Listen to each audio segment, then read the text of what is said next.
Bonjour à toutes et à tous et bienvenue sur France Soir pour un nouvel entretien essentiel. Aujourd'hui, nous recevons Bruno Attal, secrétaire national du syndicat France Police Policiers en colère. Bonjour monsieur. Bonjour.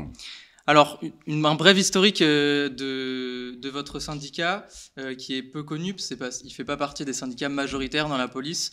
Donc France Police, de quand ça date? Pourquoi est-ce qu'il a été créé? Aujourd'hui, quel virage il prend avec les manifestations? Qu'est-ce qui le rend différent des autres finalement?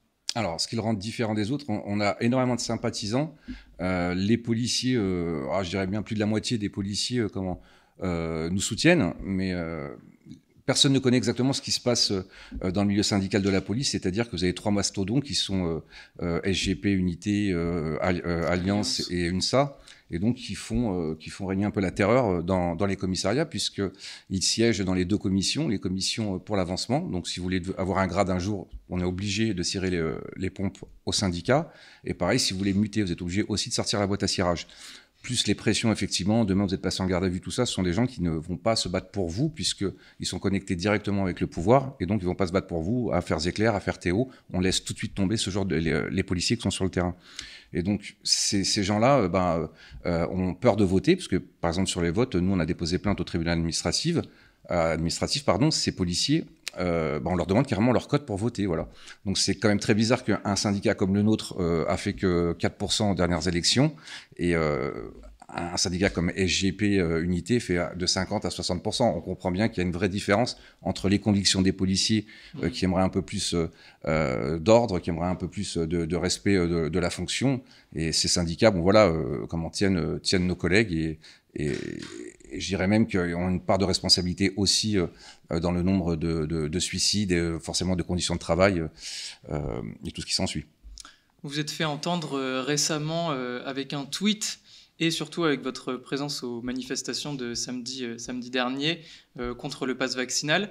Je reviens sur le tweet. Donc le tweet, c'est « On n'est pas là pour emmerder les Français ». J'imagine que c'est en réaction aux annonces, à l'interview qu'a donnée Emmanuel Macron aux Parisiens. Est-ce que vous avez quelque chose à rajouter? Pourquoi finalement est-ce que vous teniez à être présent lors de ces manifestations? Alors déjà, on a beaucoup de policiers qui ne souhaitent pas se vacciner.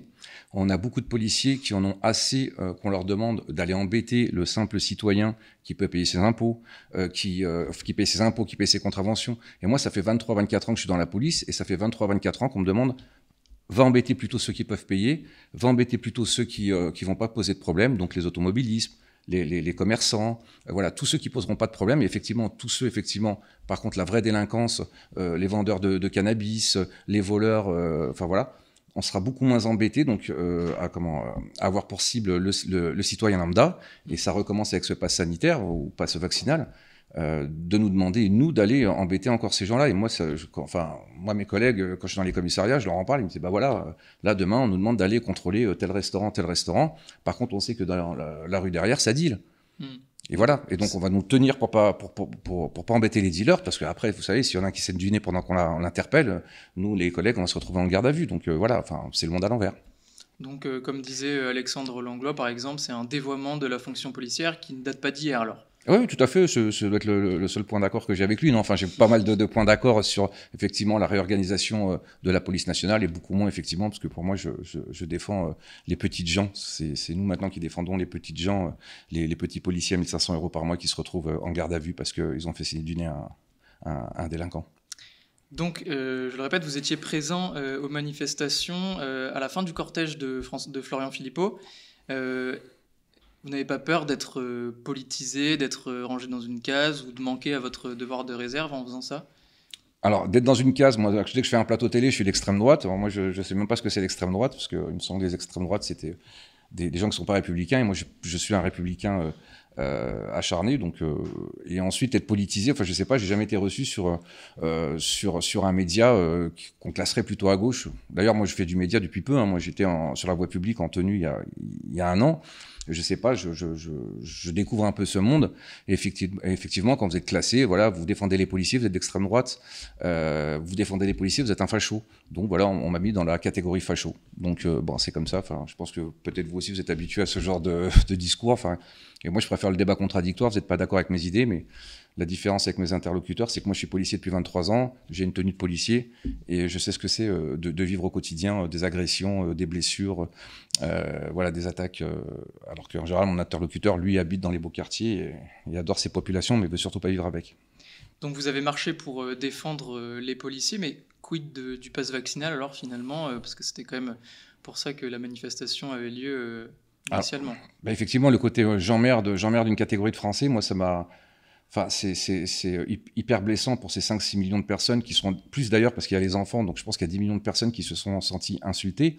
3 jours avant, pardon, notre président disait qu'il avait compris qu'il voulait pas blesser des gens et qu'il avait appris à mieux aimer les Français. Voilà, de toute façon, dans ce gouvernement, le lundi c'est rouge, le mardi c'est vert, donc on comprend plus rien. Et moi, je voulais apporter mon syndicat entre les policiers qui nous sollicitent parce qu'ils veulent pas se vacciner et cette population. Je peux vous dire, on marchait, enfin, on défilait avec notre banderole, et je peux vous dire que les gens, mais moi j'ai des gens qui pleuraient dans mes bras, qui me disaient, mais c'est bon, alors il y a quelqu'un qui nous soutient.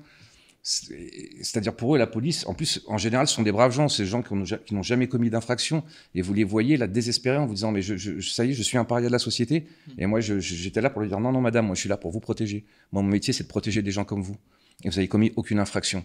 Et ces gens-là, en plus, qui sont des parias aujourd'hui de la société ont accepté quand même ces contraintes qu'on leur impose et en plus ils les respectent, c'est-à-dire qu'on insulte des gens qui ne commettent pas d'infraction et tous les jours vous avez des gens, enfin vous avez du terroriste jusqu'à la petite délinquance, jamais le président les a insultés ou leur a dit que c'était des emmerdeurs. C'est ceux-là qui sont des emmerdeurs, c'est incroyable. Enfin bon, donc moi mon vrai métier, moi je suis rentré dans la police pour aider les petits gens et ces gens-là sont dans une souffrance terrible. Vraiment, en tout cas, dans la manif, ce que j'ai vu, c'est une souffrance terrible. Donc aujourd'hui, vous défendez les policiers, les non-vaccinés, et aussi et surtout peut-être les policiers non vaccinés, donc parce que je rappelle, me semble-t-il en tout cas, que les policiers n'ont toujours pas obligation d'être vaccinés aujourd'hui.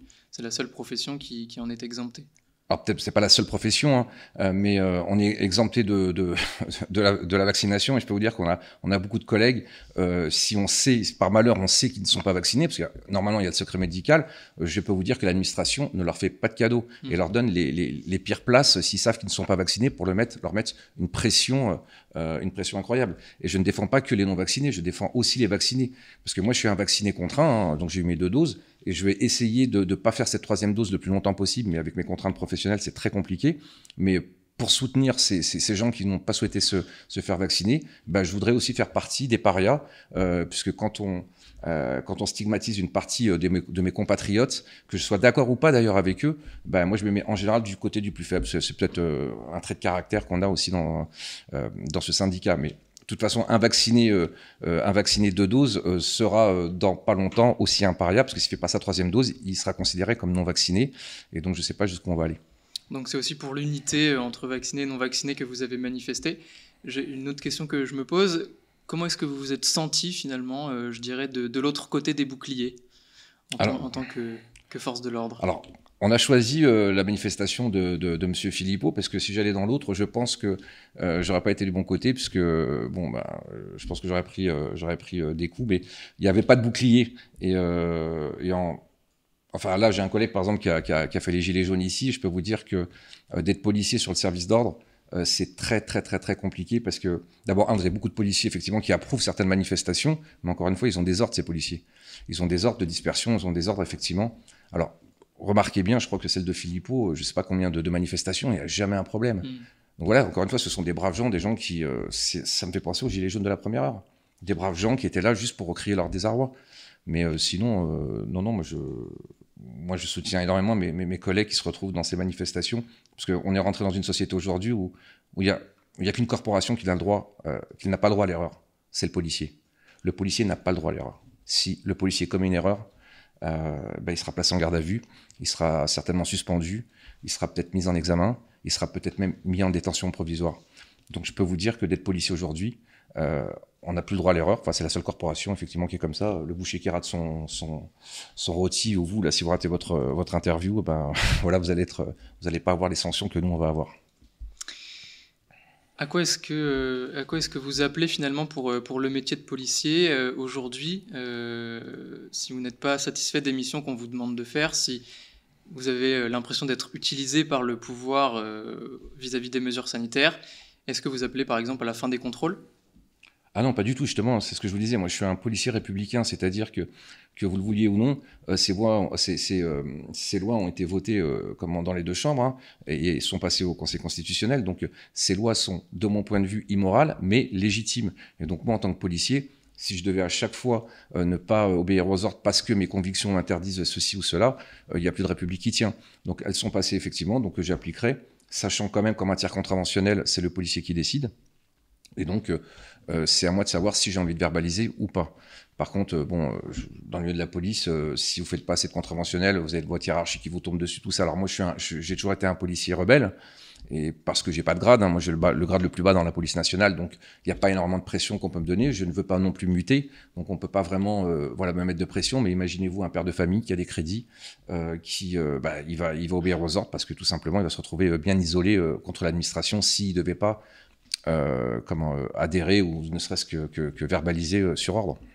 Donc parce que la loi est légitime, parce qu'elle a été votée par les deux chambres, vous la respectez, vous faites néanmoins entendre une voix dissonante, notamment sur votre média Touche pas à mon flic, et vis-à-vis du syndicat France Police. Quel est le message que vous voudriez faire passer, par exemple, vis-à-vis du gouvernement ? Alors, en tant que délégué syndical, j'ai ce droit de pouvoir effectivement ne pas être d'accord avec des décisions du gouvernement. Enfin, j'ai l'impression que c'est un peu le métier de délégué syndical. Donc, je fais entendre ma voix parce que je représente beaucoup de policiers. Et donc, après, encore une fois, c'est juste un combat syndical. C'est-à-dire, j'ai pas la prétention quoique. Apparemment, je serais le caillou de l'Élysée, parce qu'il y a un article du Parisien qui est sorti hier, comme quoi j'agacerais l'Élysée. Donc, je sais pas, mais je suis tellement flatté d'agacer l'Élysée. Mais après, voilà, j'espère au moins parce que je suis quand même convoqué à l'IGPN le 26 janvier. Donc voilà, on m'a mis une pression quand même certaine. Donc voilà, moi j'espère en tout cas qu'on est encore dans un état de droit. Et donc, vous voyez, par exemple, cette convocation, moi je la trouve complètement ahurissante. C'est-à-dire que... Pourquoi est-ce que vous êtes convoqué ? Alors, d'après la convocation, ça serait... la première, c'était pour les passes sanitaires. Aujourd'hui, ça serait pour les anti-flics d'or que j'ai lancés. Et donc voilà, on me convoque parce que ça serait par rapport à mon devoir de réserve. Donc moi, j'estime qu'on peut décerner des anti-flics d'or à des gens qui sont très mal comportés avec les forces de l'ordre dans cette année 2021. Et donc, c'est un peu mon métier de délégué syndical. Et j'ai hâte d'être convoqué devant cette commandant fonctionnelle pour m'expliquer, mais je trouve ça ahurissant. Donc, en gros, c'est de la pression. Alors, en général, je résiste bien à la pression, mais je trouve ça hyper déloyal parce que je suis délégué syndical et j'ai le droit de ne pas être content et ne pas être d'accord. Et en plus, je pense que, en gros, ça fait des années que vous avez des délinquants, des multirécidivistes qui viennent sur les plateaux télé se plaindre de la police. C'est toujours les mêmes. Vous prenez le package de toutes les personnes qui se plaignent des violences policières. Ils sont tous connus des services de police. Ce sont des voyous. Voilà. Et ils n'avaient pas d'interlocuteur. Ils déballaient sans interlocuteur, sans débat contradictoire. Et c'est ce qui se passe. Ça fait 4-5 ans que ça dure. Aujourd'hui, il y a des mecs comme moi qui viennent sur le plateau télé et qui viennent leur apporter la contradiction. Et j'ai l'impression que ça gêne.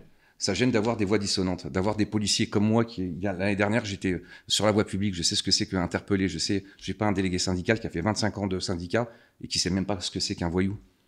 Et donc voilà, donc aujourd'hui, il faut se battre et peut-être que je sors un peu du schéma classique parce que j'ai pas appris de cours de com, moi je suis un vrai policier, je parle avec mes mots, je suis sincère dans ma démarche, je prends énormément de risques pour ma carrière, je prends des risques aussi pour ma sécurité, pour ma famille, beaucoup de choses, mais je sais que je suis dans le vrai, je sais que je me bats pour l'intérêt général, je suis rentré dans la police pour l'intérêt général. Et je sais que mon combat est noble. Donc voilà, on va se battre jusqu'au bout pour que ce soit pour les gens du pass vaccinal, que ce soit pour les policiers qui sont effondrés quand ils voient une racaille sur les plateaux de télé donner sa version et lui de l'autre côté du téléviseur qui doit avoir les larmes qui lui coulent parce qu'on voit pas le visage. Moi, je le connais le visage. Là, par exemple, vous avez un policier qui est là. Moi, je connais son visage. Il a été mis en cause dans une affaire assez grave. Et moi, je l'ai vu son visage de personne qui se remettra jamais de ce qui lui est arrivé. Parce que vous savez, quand vous êtes jeté en pâture dans les médias, vous en remettez pas vraiment. Et donc, il attend son procès, comme beaucoup de policiers, qui sont très souvent relaxés, mais on n'en parle jamais. Je reviens rapidement pour clore cette interview sur les anti-flics d'or, donc que vous avez rapidement mentionné. pour décrire ce que c'est brièvement. Donc c'est une petite vidéo de 3 minutes que vous avez réalisée et qui est sur le site de Touche pas à mon flic, où vous décernez avec beaucoup d'humour un prix, donc l'anti-flic d'or, à des personnalités publiques, à des membres du gouvernement ou à des politiques ou à des journalistes même, me semble-t-il. Le prix donc de la personnalité qui s'est acharnée contre la police. Qui s'est mal comporté. Qui s'est mal comporté. Est-ce que vous avez un message à faire passer à certaines de ces personnalités? Je pense au hasard à Emmanuel Macron, à Éric Dupond-Moretti ou à M. Castaner, qui sont tous les trois nommés aux Anti-Flics d'Or 2021. Alors j'ai l'impression que c'est cette catégorie qui intéresse tout le monde. Moi je pense que ce sont des hommes politiques et donc du coup je ne pense pas que ce sont des gens qui travaillent pour l'intérêt général. Donc ils ne se remettront jamais en question. Vous voyez par exemple je reproche à M. Macron de nous doter de caméras piétons et donc dans son interview à Brut il dit un policier qui a une caméra piéton ne se comportera pas pareil. C'est-à-dire qu'on lui met une caméra mais parce qu'on n'a pas confiance aux policiers. Alors que moi j'étais pour ces caméras piétons. Je pensais que c'était pour dissuader les voyous. Monsieur Macron a appelé Michel Zecler dans une affaire en cours. Monsieur Macron a tweeté et a porté atteinte à la présomption d'innocence. Monsieur Dupond-Moretti, mon syndicat a déposé plainte contre lui, puisque dans l'affaire Théo, il a violé le secret de l'instruction, il a violé le secret professionnel, il a diffamé la police. Ils sont où ces contradicteurs? Et donc là, que ça soit de Cyril Hanouna à Kassovitz c'est quoi? Il a fait toute sa carrière sur sa haine de la police. Et maintenant, il habite dans les beaux quartiers, avec une belle police qui le protège bien. Il veut pas se mélanger avec ces gens-là. Kassovitz, il est adorable. Il adore les racailles, mais il veut surtout pas vivre avec. Et puis après, vous avez tous les autres. Donc oui, en plus, je le fais vraiment sur le ton humoristique. Voilà, ça titille. Il y aura des belles surprises sur... on est en train de travailler, mais on fait un boulot de dingue sur la cérémonie de remise des prix avec, je l'espère, en tout cas, on a eu l'accord de personnalités qui vont bien vouloir remettre les prix, les Anti-Flics d'Or. Et c'était juste une petite c'était une joke entre potes, on se dit tiens, on devrait le faire, et donc du coup je l'ai tourné, je pensais pas que ça allait prendre cette ampleur, et j'espère l'année prochaine louer l'Olympia pour remettre les Anti-Flics 2022, et peut-être que ça sera pertinent, parce que du coup, peut-être qu'il y a des gens en 2022 qui vont se dire oula, je vais peut-être pas arrêter de taper sur les flics parce que je vais avoir l'Anti-Flic d'Or 2022, donc peut-être ça aura servi quelque chose. Le message est passé, on suivra ça avec attention. En tout cas, merci beaucoup Bruno Attal d'avoir été avec nous aujourd'hui. Merci à toutes et à tous de nous avoir suivis pour cet entretien essentiel. N'hésitez pas à commenter, à partager ou à réagir sur les réseaux sociaux. Et à bientôt sur francesoir.fr. Au revoir.